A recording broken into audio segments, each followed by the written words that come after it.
Assalamualaikum warahmatullahi wabarakatuh dan salam sejahtera kepada anda semua yang sedang menyaksikan kami di Sembang LZS, destinasi zakat anda.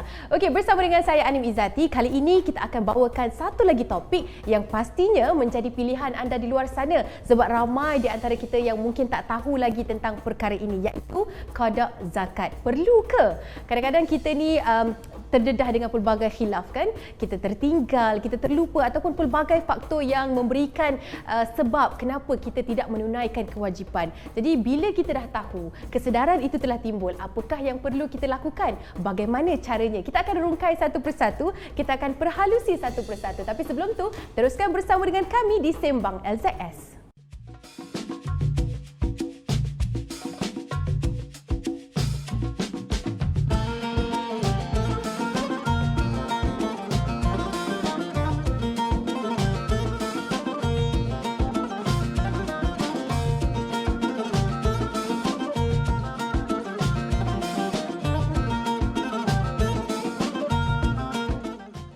Sembang LZS, destinasi zakat anda, dan program ini dibawakan khas oleh Lembaga Zakat Selangor sendiri bagi meningkatkan lagi pemahaman kita tentang isu-isu dan juga topik-topik berkaitan dengan zakat. Jadi teruskan bersama dengan kami sehingga ke penghujung rancangan. Kalau anda mungkin ada sebarang persoalan, jangan lupa untuk titipkan di ruangan komen. InsyaAllah admin kami ataupun sesiapa sahaja yang boleh berkongsi idea, berkongsi jawapan akan respon. Kalau ada kesempatan, insyaAllah kita akan raikan soalan anda di sepanjang siaran langsung ini bersama dengan kami di Sembang LZS. Okey, tanpa melengahkan masa lagi, kalau anda pernah mengikuti program ini, anda tahulah setiap kali kita bawakan topik, kita akan menjemput panel hebat daripada Lembaga Zakat Selangor sendiri untuk berkongsi dengan kita antara perkara-perkara yang perlu diperhalusi. Seperti hari ini topik kita, qada zakat, perlu atau tidak? Kita bersama dengan panel jemputan kita pada hari ini, iaitu Encik Khairul Azhan bin Ahmad, Ketua Jabatan Pengurusan Muzakiyah. Assalamualaikum. Waalaikumsalam. Sihat ya? Alhamdulillah sihat. Alhamdulillah, bertemu kembali kita. Kalau mungkin anda terlepas, pernah juga kita bawakan Encik Khairul Azhan di episod-episod yang lalu. Kali ini topik yang berbeza, qada zakat, perlu atau tidak sebenarnya. Okey, terus sahaja kita kepada soalan yang pertama mungkin. Qada ini kita perlu fahami definisi sebelum kita nak perhalusi satu persatu tentang cabangnya. Mungkin nak berkongsi dengan kami, silakan. Okay. Bismillahirrahmanirrahim. Assalamualaikum warahmatullahi wabarakatuh. Qada. Okey. Orang ramai tahu qada ni apa bukan qada makanan, bukan cekodok, bukan. Bukan cekodok. Okey. Qada ni dia hutang. Okey. Hutang mesti bayar. Dalam konteks ibadah pula, bila kata qada ni ibadah yang wajib. Puasa, solat, lagi apa lagi? Zakat. Okey. Ini bila kata qada ni mesti wajib. Dalam konteks wajib ni, kalau kita tinggalkan, sama ada dia lupa ke, aku tak nak solat lah, kan, wajib kita qada. Jadi qada ni dari segi kewajipan dia adalah mesti dibuat. Wallahu a'lam. Setakat itu dulu di awal ini.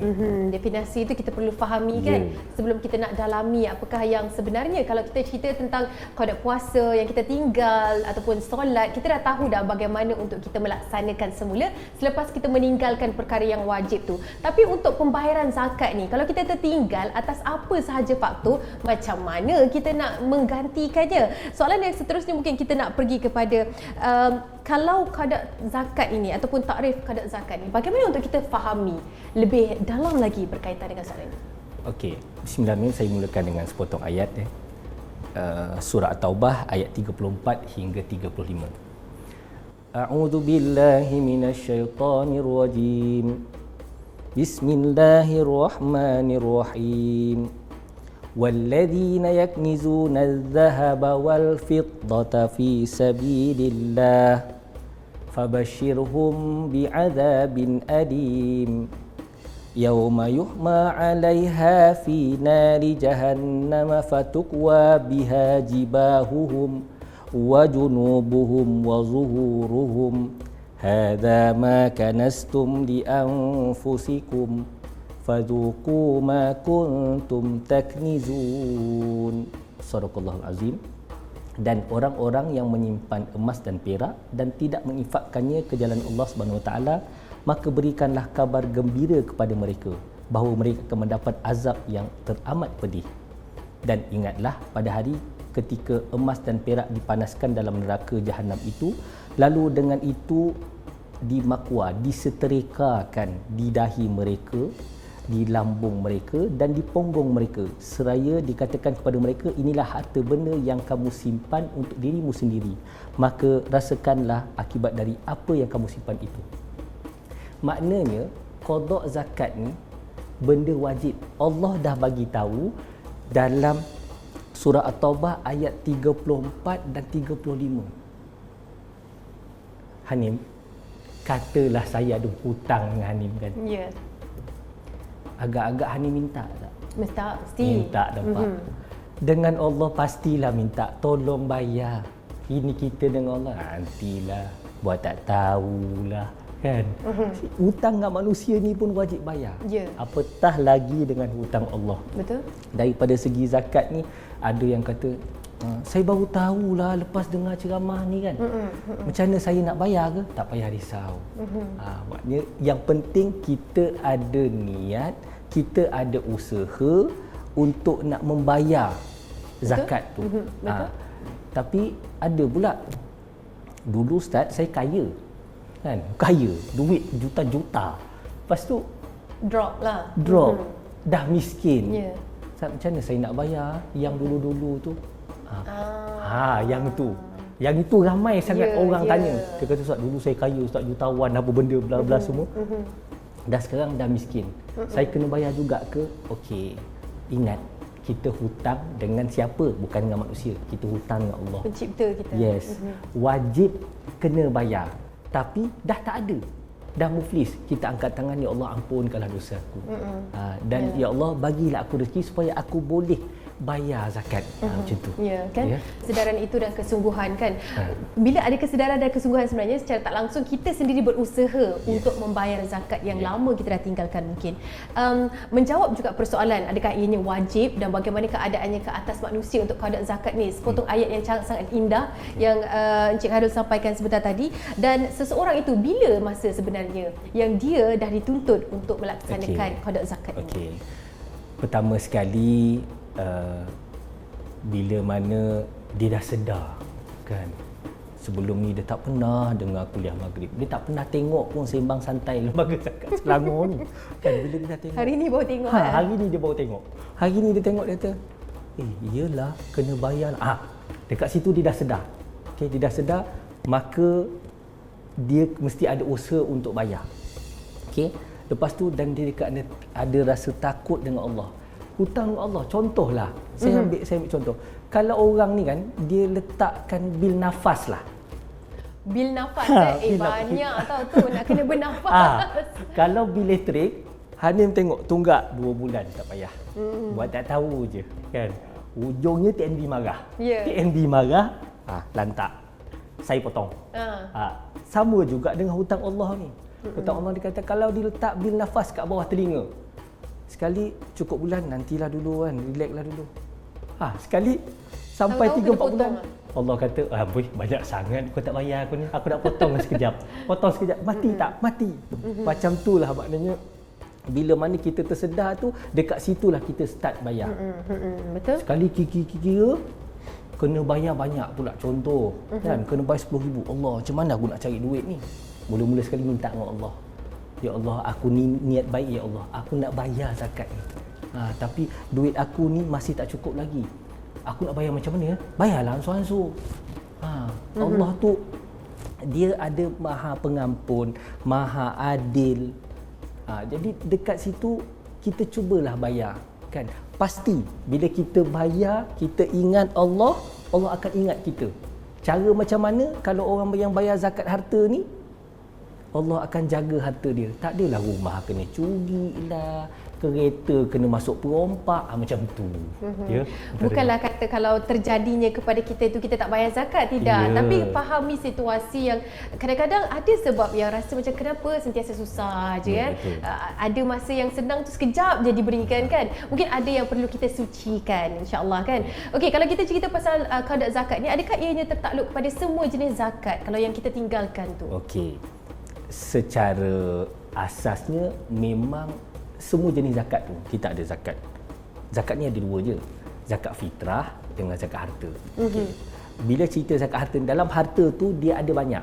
Ada pendapatan, ada simpanan, perniagaan. Yes, perniagaan, emas, saham. Okey. Jadi kalau ada semua tu, maknanya kita ada harta dekat semua tempat tu, maka kena zakatlah kesemuanya. Tapi saya ada simpanan je Ustaz.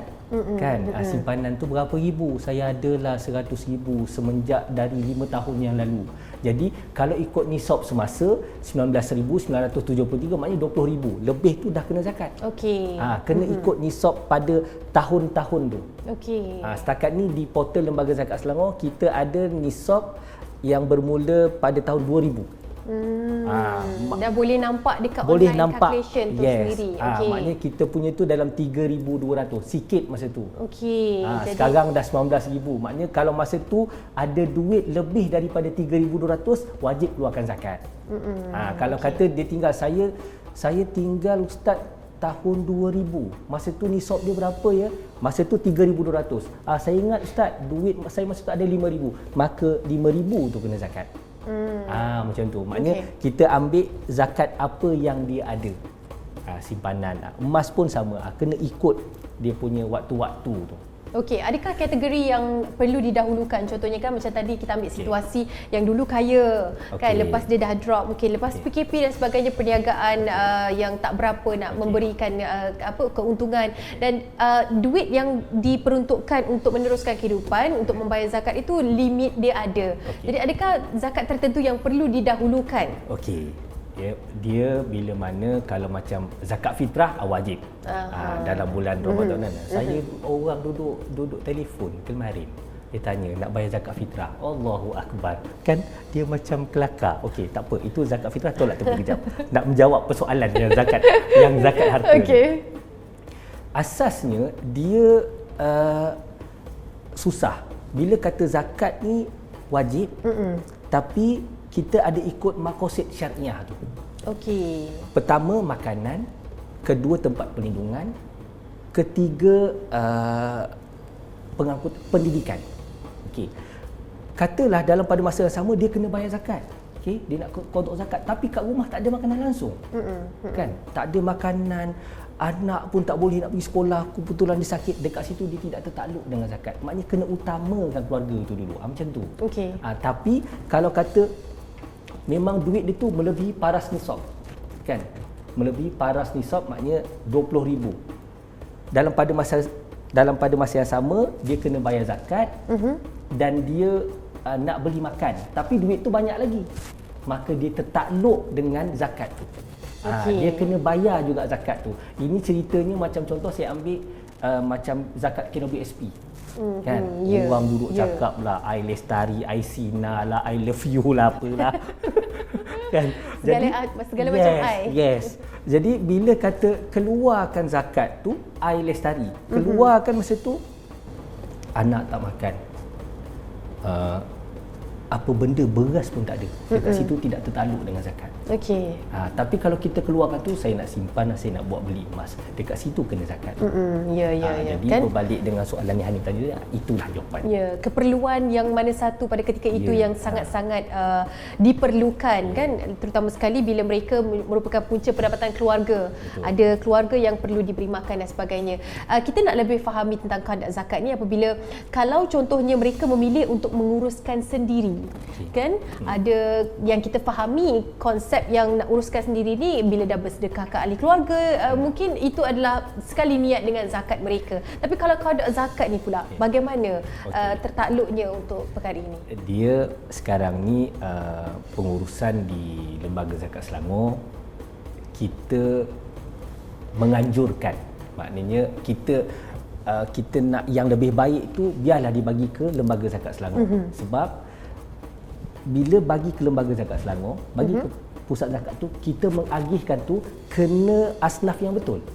Baik. Maknanya kalau contoh dia nak bagi sendiri, kan, dia kenal ke orang tu duduk?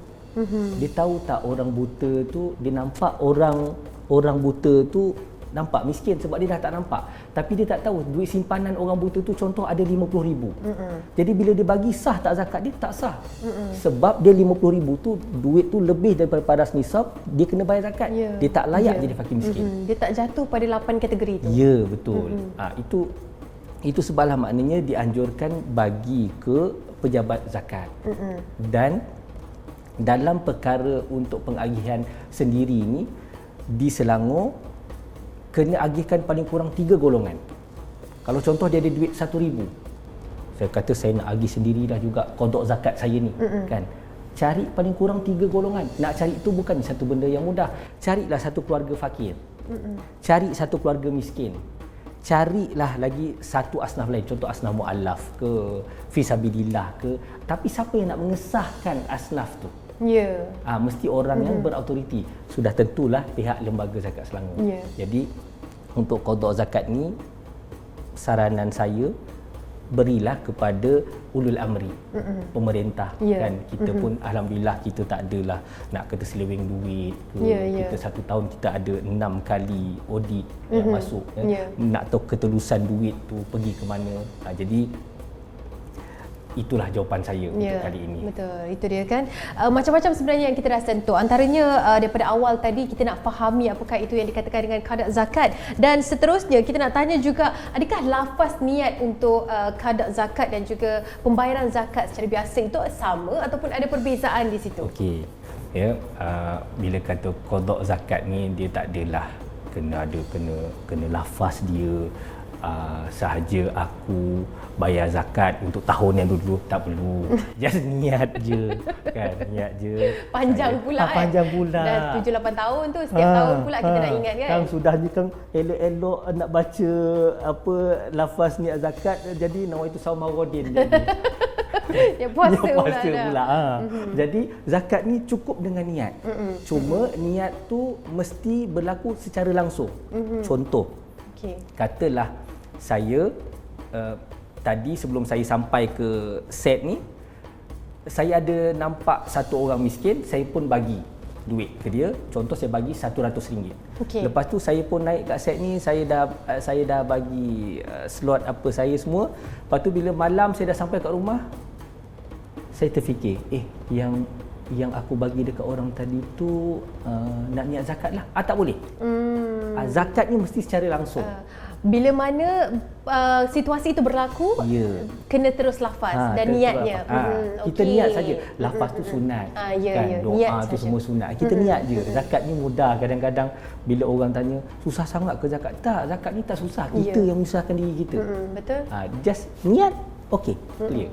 Wallahualam. Ya, betul, wallahualam. Tapi gerakan hati itu kadang-kadang yang sebenarnya berat kan. Ada individu yang sukar betul untuk memberikan bantuan dan sebagainya. InsyaAllah kita akan perhalusi dalam lagi tentang pelbagai topik iaitu qada zakat perlu atau tidak. Ada komen? Silakan berikan komen anda di ruangan komen. InsyaAllah ada masa kita raikan dan kita nak rehat seketika. Kembali bersama dengan kami di Sembang LZS, destinasi zakat anda. Okey Aceh, ready? Lembaga Zakat Selangor. Take 1. Action. Assalamualaikum semua. Saya lembaga. Kat. Lembaga Zakat Selangor. Take 2. Action. Assalamualaikum semua. Saya Aceh, mewakili Lembaga Zakat Selangor. Ingin mengajak anda berzakat. Sebab ini iklan zakat. Dah zakat belum? Zakat ni bukan zakat fitrah je tau. Ada zakat pendapatan, harta, emas dan banyak lagi. Zakat ni lah pembawa berkat kepada setiap harta dan usaha kita. Dengan zakat ni jugalah kita boleh membantu sesama kita. Bayangkan kesusahan yang dihadapi golongan asnaf pada waktu pandemik ini.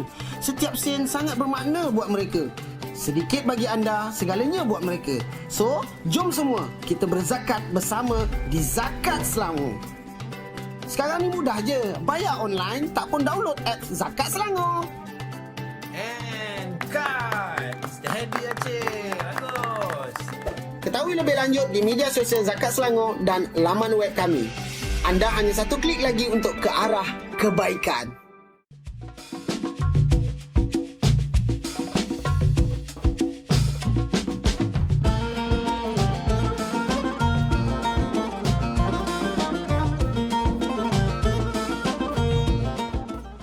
Kembali bersama dengan kami di Sembang LZS, destinasi zakat anda yang dibawakan khas oleh anda, kepada anda oleh Lembaga Zakat Selangor. Okey, kepada anda yang baru saja bersama dengan kami, kita sebenarnya bawakan topik pelbagai. Antaranya hari ini kita bawakan qada zakat, perlu atau tidak. Di awal tadi bersama dengan Encik Khairul Azhan, kita dah kongsikan tentang definisi qada itu sendiri dan bagaimana ianya perlu dilakukan oleh mereka yang dah ada kesedaran bagaimana yang ataupun apakah yang ditinggalkan pada waktu-waktu yang lalu. Kali ini kita nak sentuh tentang pengiraan, kerana ini juga menjadi topik yang harus diperhalusi. Kadang-kadang mereka yang nak laksanakan bantuan itu sendiri ataupun salurkan zakat itu sendiri, betul kekiraan kan yang ditinggalkan sebelum ini. Jadi bagaimana pengiraan zakat secara generalnya yang perlu kita fahami untuk qada zakat ini? Okey, pertama sekali untuk qada zakat kita kena tahu dia punya nisab. Nisab ni adalah salah satu syarat dalam zakat. Pertama, bila syarat wajib zakat mesti Islam. Kedua, merdeka. Ketiga, sempurna milik. Keempat, cukup nisab. Kelima, cukup haul. Nisab ni penting. Nisab ni macam saya ada bagi tahu yang awal tadi, tahun 2000 3,200. Jadi kita kena tahu nisabnya semasa tu, mengikut tahun. Itu yang pertama. Yang kedua, kita kena tahu zakat apa yang kita nak bayar. Kalau kata zakat pendapatan, okey, saya ambil kiraan yang mudah lah ya untuk memahami. Katalah orang tu gaji 5,000. Dia 5,000 bukan basic. Gaji kasar sebulan. Gaji kasar sebulan campur allowance semua, okey, katalah dia total dapat 5,000. 5,000 kali dengan 12 bulan. Jadi 12 kali 5, 60,000. Dan 60,000 tu dia ada tolakan-tolakan yang dibenarkan. Contoh macam untuk diri 12,936, untuk isteri 5,000. Jadi tolakan-tolakan yang telah dibenarkan oleh pihak lembaga zakat. Kita bukan pandai-pandai buat. Maknanya benda tu kena lulus dekat fatwa, lulus baru kita boleh buat. Jadi kalau macam qada zakat tadi ni, maknanya kalau kata dia tertinggal 5 tahun sebelum ni. Kata sekarang dah 2022 kan, yang ditinggal tahun 2018 lah macam tu kan. Jadi dia kena tengok yang semasa tu. Kiraan berubah. Okey, mengikut semasa. Kalau dulu contohlah nisab yang saya bagi tahu tadi kan, tahun 2000 masa tu nisab semasa 3,200. Sekarang dah 19,973. Kan jauh. Ya. Jadi kiraan masa tu pun untuk zakat pendapatan berbeza. Untuk tolakan diri tak sama, isteri tak sama, anak belajar IPT. Jadi ada tolakan. Jadi saranan saya yang kata macam contoh, dia kata boleh ke saya nak bayar qada zakat sendiri. Jadi saranan saya biarlah datang ke pejabat lembaga zakat. Betul. Kiraan itu bagi tepat. Bagi tepat kan, supaya ialah kita melibatkan kewajipan kita untuk melaksanakan qada zakat kan. Dan ada setengah daripada kita yang mungkin lupa tak ingat dah Encik Khairul berapa agaknya saya tinggalkan macam banyak sangat. Kan kadang-kadang kita tak ingat pun tahun bila yang kita mula tak bayar dan sebagainya. Mungkin dah pernah dapat kot situasi ini. Bagaimana untuk kita kendalikan situasi ini? Dia bila kata orang cakap tu, kalau boleh jangan lupalah. Kan? Contohlah kita ada makwa, kita ada kawan perempuan, cuba kita lupa kan. Agak-agak dia marah tak? Aduh, perang tu. Jadi macam benda macam tu pun dengan manusia pun kita tak boleh lupa. Inikanlah dengan Allah. Kalau seboleh mungkin, sebaik mungkin kena ingat. Kalau dia kata, Ustaz, memang tak ingat lah. Kan? Dah lama sangatlah saya tak ingat. Okey. Ya. Anggarkanlah. Anggarkan yang terbaik. Maksud saya tu rasa-rasanya lah saya punya income tu dalam 20,000 sebulan, tapi masa tu rasa-rasanya, walhal dia rasa-rasanya dah dia kurangkan. Kalau dia jangan kurangkan, biar lebihkan. Kan kita tak tahu kan pada ketika itu. Pasal kita ingat kita hutang ni bukan hutang dengan manusia, hutang dengan Allah Subhanahu Wa Taala. Ya, betul. Jadi untuk itu kita lebihkanlah sedikit daripada segi pengiraan dan pembayaran. Kita ada beberapa situasi lah, contohnya macam situasi di mana mereka ni dahulunya bekerja dan selepas tu keadaan yang menyebabkan individu ini muflis, kan? Bagaimana tuntutan qada zakat ini terhadap golongan-golongan seperti mereka yang dalam keadaan ini? Untuk makluman Hanim, inilah yang paling ramai sekarang ni. Alhamdulillah, saya ucapkan tahniah kepada pembayar zakat, dah ramai dah orang sedar. Tapi sedar tak sedar, pembayar zakat dekat lembaga zakat Selangor baru ada 365,000. Penduduk Islam tu di Selangor berapa juta? 2 juta macam tu kan. Jadi tapi tak apalah. Okey. Bila kata dia sedar tadi tu, dia nak bayar zakat, dia bolehlah bayar. Dia boleh datang, maknanya datang ke pejabat zakat untuk dia kira balik ke, atau dia dah muflis, kan? Dia dah muflis, asasnya dia tak ada harta pun, kan? Harta dia dah tak ada tu, macam saya katakan tadi, angkat tangan doa, semoga Allah murahkan balik rezeki dia supaya dia dapat tunaikan zakat balik. Ramai kes macam tu, ramai. Dulu memang dia kaya, dia tak pernah heran orang pun. Lagi dia condemn pejabat zakat tu ada. Dia kata ni apalah, tak reti nak buat kerja lah. Sekali cek nama dia, dia ingat kita tak boleh cek nama dia. Tak pernah bayar pun. Biasa macam ni, dia orang ni bila dah terantuk baru nak tengadah, macam tu lah. Betul kan. Jadi perkara-perkara ni bila dia dah muflis, dah tak ada apa-apa, tak perlu. Tapi manalah tahu setelah dia doa tu, dia dah insaf, dia dah sedar, beringatlah kan. Dapat pula duit sekelepuk. Manalah tahu kan, tiba-tiba dapat pula duit KWSP setengah juta. Jadi laksanakan balik qada zakat tu. Macam tu. Ya kan? Sebab macam mana sekalipun kewajipan kita untuk melaksanakan qada zakat ini tetap wajib. Benda yang wajib tetap wajib, kan? Kita perlu laksanakan dia, insya-Allah. Situasi juga yang kita nak berkongsi di sini, bila mana seseorang itu meninggal dunia dan sebelum ini mungkin ada yang tertinggal zakat dan sebagainya. Bagaimana mereka yang diwakilkan pada ketika warislah terutama sekali, kan, untuk melaksanakan tuntutan qada zakat ini? Okey, pertama sekali kita waris kena tahu yang si arwah ni masa dia hidup dia bayar zakat ke tidak. Kan orang duduk kerja ni faraid. Okey. Bila kata contoh si anak ni memang dia tahu ayah saya memang bayar zakat. Bayar zakat simpanan, pendapatan semua. Okey, dekat situ jelas harta tu boleh difaraidkan. Tapi kalau masa dia meninggal tu, anak waris memang tahu dia ni memang tak pernah bayar zakat. Jadi kirakan zakat dia, ambil daripada duit dia, daripada duit arwah ni. Jangan guna duit kita pula, duit arwah tu guna, kan? Untuk bayarkan zakat. Sebab itu adalah di atas harta pusaka yang dia ada. Betul. Dan kena ingat, zakat ni atas harta individu. Okey. Maknanya kalau contoh macam waris tu dia dah meninggal, takkan nak suruh panggil daripada kubur naik kan, tolong bayarkan zakat, tak boleh lah. Jadi seram. Risau macam tu saya pun lagi. Okey, jadi bila ni waris tolong bayarkan. Okey, sama juga dengan anak angkat. Anak yang masih baby, kan, orang sekarang kan kaya, maklumlah, saya pun duduk sebelah, boleh tahan juga artis. Jadi anak tu dia ada income dia sendiri. Ya. Siapakah yang kena bayar zakat tu? Anak tu lah.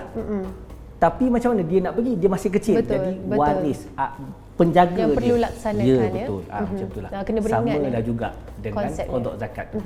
Kalau individu itu contohnya total permanent disable lah, kan, memang tak boleh nak bergerak, bedridden dan sebagainya, pun boleh wakilkan. Wajib waris yang uruskan.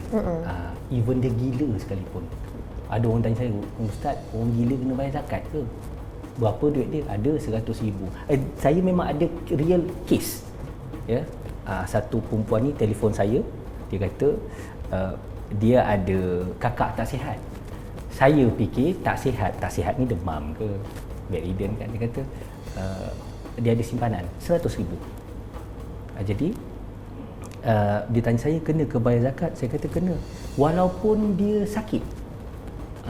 Sakit macam mana? Rupanya dia kata dia tak apa sihat, dia sakit mental. Yalah. Ya. Siapa yang kena uruskan? Waris dia. Kalau yang niat jaga macam mana? Cik Khairul, niat untuk tu? Niat tak ada jadi masalah. Memang kita niatkan, okey, niat bayar zakat ini untuk Mewakili. Ya, mewakili kepada si penama tu. Macam tu. Okey. Dia tak adalah sampai kata macam pening-pening fikirlah Yalah. macam mana. Tapi yang penting kita niatkan untuk si penama si inilah. penama harta tu. Tu je. Yalah, kan? Wallahu alam.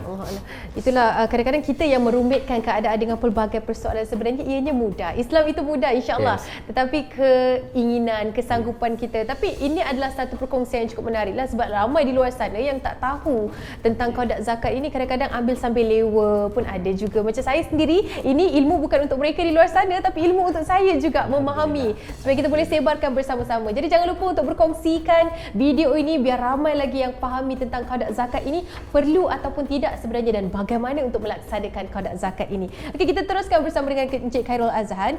Berkongsi pula kali ini saya nak tanya tentang, boleh tak pembayaran qada zakat ini ditunaikan secara beransuran? Tadi sebenarnya dah jawab juga, tapi kita nak perhalusi lagi. Boleh tak kita bayar qada zakat ini secara ansuran? Okey. Pertama, saya suka sangat cakap, ingat ini hutang dengan Allah. Okey. Itu yang pertama. Katalah ada 1,000. Dalam pada masa yang sama nak fly pergi overseas. 1,000 sikit sangat tidak. 10,000 lah. Tak sampai tu. Teruk sangat dia kira. 10,000. Okey, dalam pada masa yang sama nak pergi fly ni. Zakat kena bayar. Mana nak didahulukan? Kan? Aku tak pergi Karang. Border dah tutup pula nanti. Yes.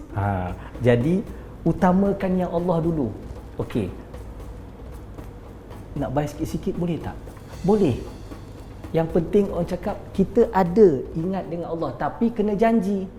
Janganlah nak tak apalah, bayar separuh dulu, yang ini kita buat pergi jalan-jalan dulu. Nanti tahun depan baru kita ni pandai pula menangguh dengan hukum Allah ni.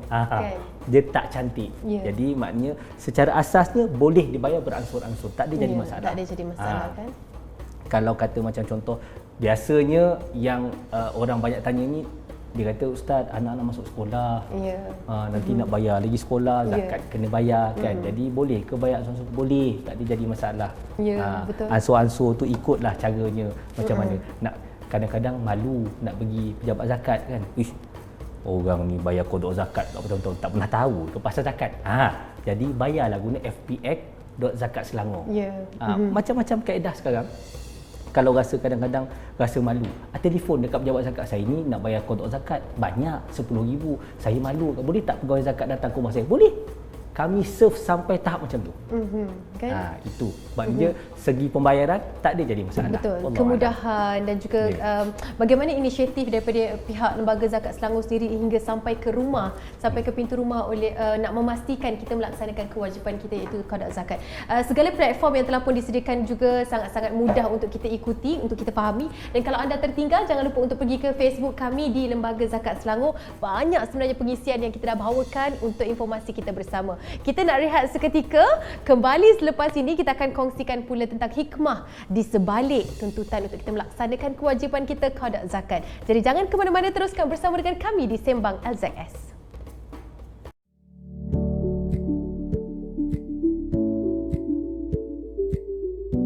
Assalamualaikum kawan-kawan.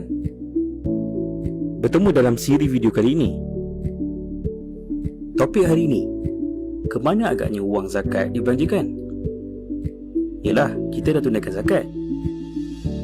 Dan tentu kita nak tahu bagaimana wang tersebut digunakan. Wang zakat yang ditunaikan digunakan untuk beberapa perkara.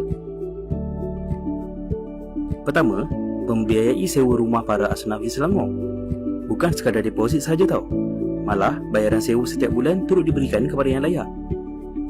Rumah merupakan keperluan asas untuk berteduh dan meneruskan kehidupan mereka. Biasanya kos dalam sekitar RM500. Tapi yang ni sewa sebulan ya. Kalau setahun dah RM6,000. Itu baru satu keluarga tau. Kedua, Kami juga ada memperbaiki rumah uzur ataupun rumah yang ditimpa hujan seperti berlakunya kebakaran dan banjir. Tahun 2020, kos untuk ini adalah sebanyak 14 juta ringgit dan seramai 662 orang asnaf menerima bantuan ini. Ketiga, barangan asas dapur untuk hidangan makanan harian keluarga asnaf. Kami menyalurkan peruntukan sejumlah 10.5 juta ringgit pada tahun 2020 bagi tujuan ini. Keempat, pembiayaan yuran sekolah pelajar yang memerlukan akan mendapat bekalan ilmu yang sempurna dan terbaik. Dan yang paling besar ialah bantuan kewangan untuk perbelanjaan asnaf, yang mana sebanyak 181.6 juta ringgit telah diagihkan pada tahun 2020. Banyak lagi perkara yang dibantu menggunakan hasil kutipan zakat yang saudara dan saudari tunaikan, walau sekecil RM10. Dengan musim wabak pandemik melanda, kami sedar makin ramai yang semakin susah. Ayo kita terus kuatkan kesatuan ummah, bantulah sesama kita untuk menyumbang zakat kepada saudara-saudara kita yang susah di luar sana. Sedikit bagi anda, segalanya buat mereka. Bantu kami kongsikan video ini.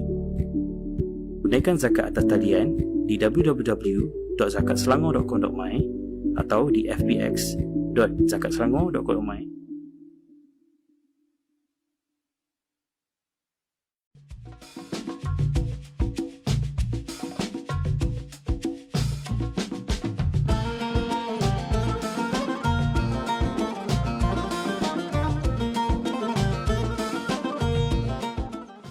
Masih lagi bersama dengan kami di Sembang LZS, destinasi zakat anda, dan topik kita pada hari ini merupakan kodok zakat, perlu atau tidak. Jadi kepada anda di luar sana, inilah dia topik yang kita bawakan bersama dengan Encik Khairul Azhan.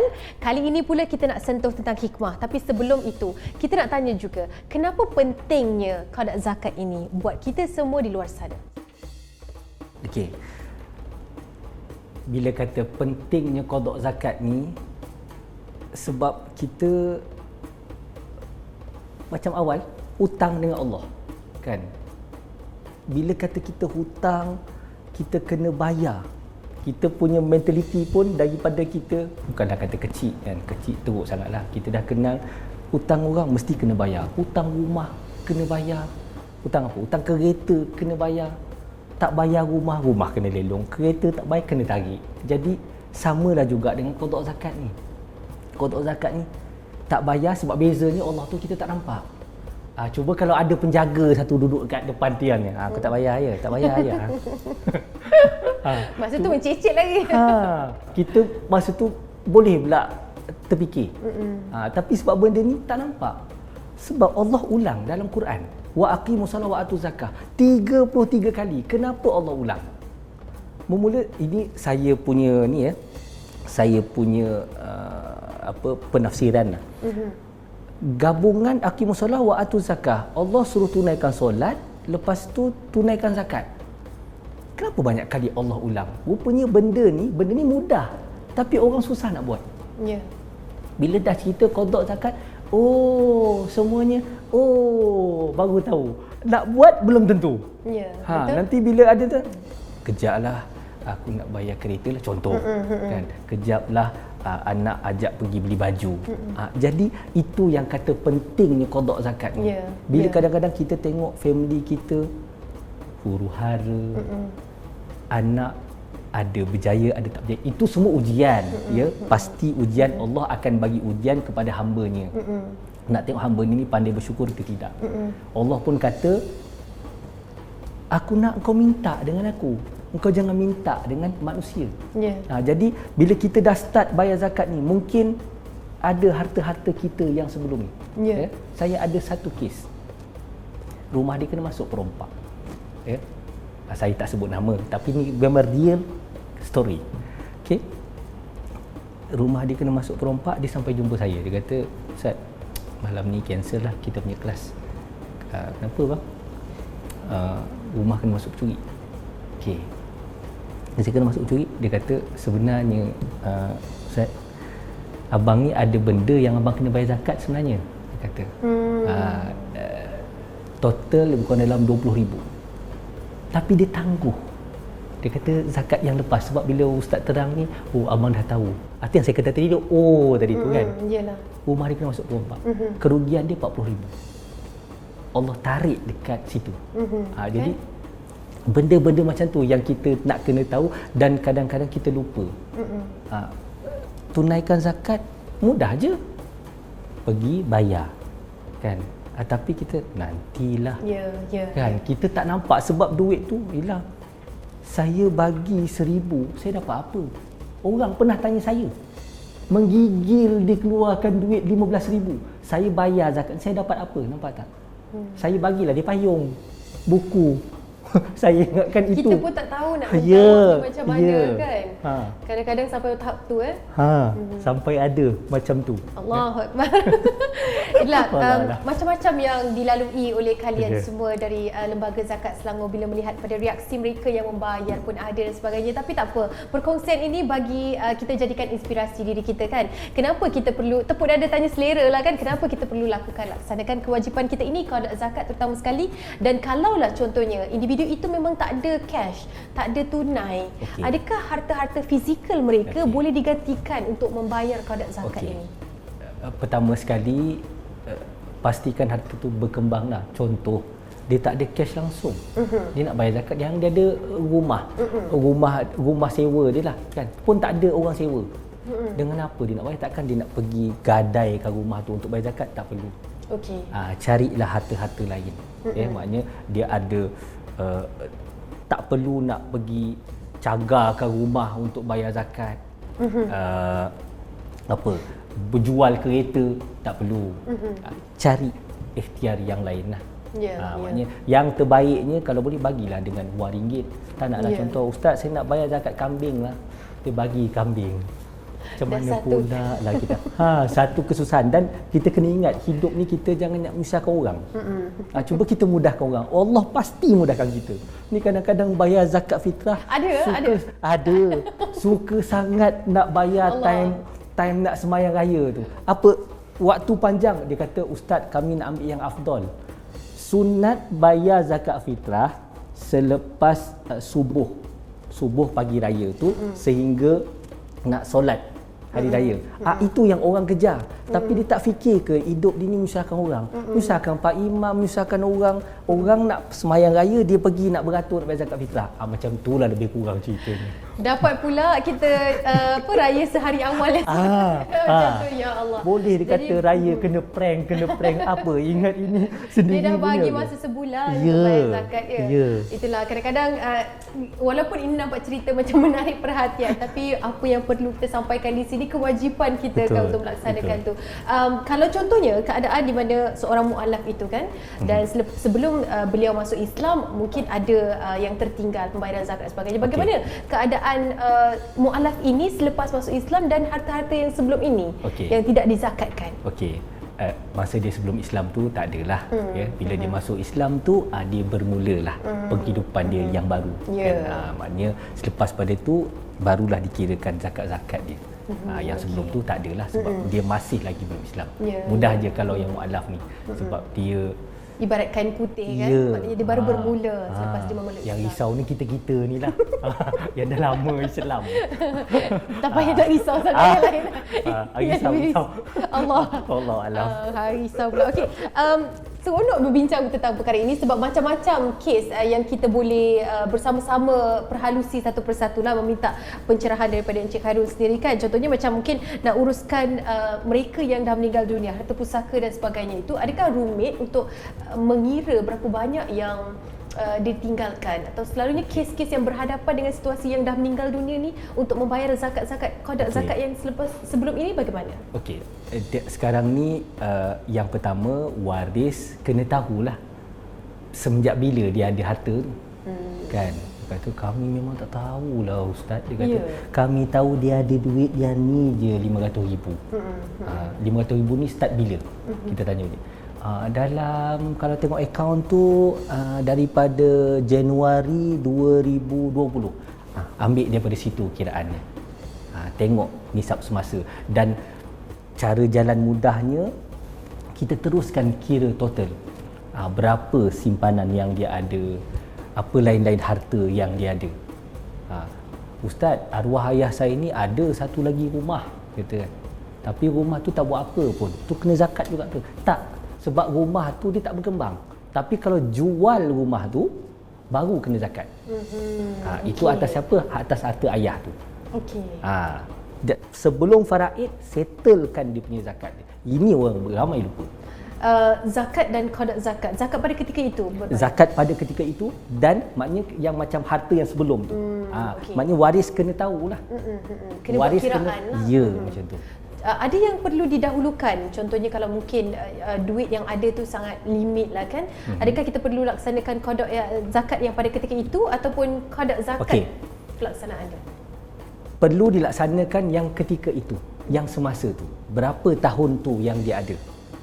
Lepas tu barulah kirakan yang ke belakang tu. Sebab kita khuatir, ya, bila kata dia meninggal tu dalam tempoh 1 tahun tu dia tak pernah pun bayar zakat. Kita clearkan yang semasa tu. Okey. Contohnya kalau mereka yang dalam situasi seorang anak tunggal, ibu bapa dah tak ada dan sebagainya, dan mewarisi harta yang lain lah, seperti mana yang tadi rumah dah dijual, penjelasan dia, harta-harta yang lain juga perlu diambil kira kan? Ya, betul. Perlu diambil kira. Kita kena tahu ini harta siapa, harta siapa. Maknanya cerita Piramli tu betul lah tu. Ahmad Al-Bab yang punya tu. Susah juga orang. Sempat juga diselit. Okey, antara yang perlu kita fahami juga kan, bagaimana untuk kita bersama-sama meningkatkan pemahaman masyarakat di luar sana untuk lebih cakna, lebih sedar tentang kepentingan untuk melaksanakan qada zakat ini, sama ada mereka merupakan waris ataupun mereka sendiri perlu laksanakan untuk qada zakat yang pernah ditinggalkan. Okey, pertama sekali apa jua situasi kena ada ilmu. Ya. Setuju. Ilmu zakat tu kena ada. Tak tahu tanya, ya. Bila dah ada ilmu dekat situ, tahu syarat wajib, dekat situ barulah nanti adalah qada zakat. Dekat situ adalah perkara-perkara lain yang berkenaan dengan zakat, macam mana nak mengagihkan duit zakat. Dia kalau tak ada ilmu, sebab orang ramai kata, Ustaz, saya baru tahu. Ustaz, macam mana saya nak agihkan duit zakat ni? Dia sibuk tanya yang tu. Dia tak sibuk tanya yang lepas-lepas tu. Sepatutnya kena sibuk tanya yang lepas-lepas tu. Kan? Sebab dia dah lupa. Sebab hutang tu hutang dengan Allah. Ada sampai orang kata, ini duit zakat saya Ustaz. Kan? Bukan Ustaz punya. Tak. 2.5% tu bukan awak yang punya. Itu memang ada hak orang lain punya. Itulah peranan zakat. Kenapa zakat itu wajib? Itu jugalah yang nak bantu orang fakir miskin. Wallahu a'lam. Ya kan.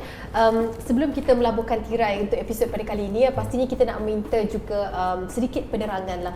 Pasti anda di luar sana mengatakan macam kalau kita dah kutip zakat, tahu zakat itu disalurkan kepada mereka yang memerlukan. Tapi qada zakat ini selepas dah dikutip, bagaimana ianya disalurkan? Adakah kategori-kategori lain yang mendapat saluran ini ataupun bagaimana? Dia Lembaga Zakat Selangor, kita punya tabung kita ada 2 sahaja. Tabung maknanya simpanan kita lah. Kita ada untuk zakat harta dan fidyah. Orang bayar fidyah, kita akan bagi beras. Jadi tabung yang kita masukkan tu tabung fidyah. Dia tak campur dengan zakat harta. Jadi qada zakat ni dia adalah zakat.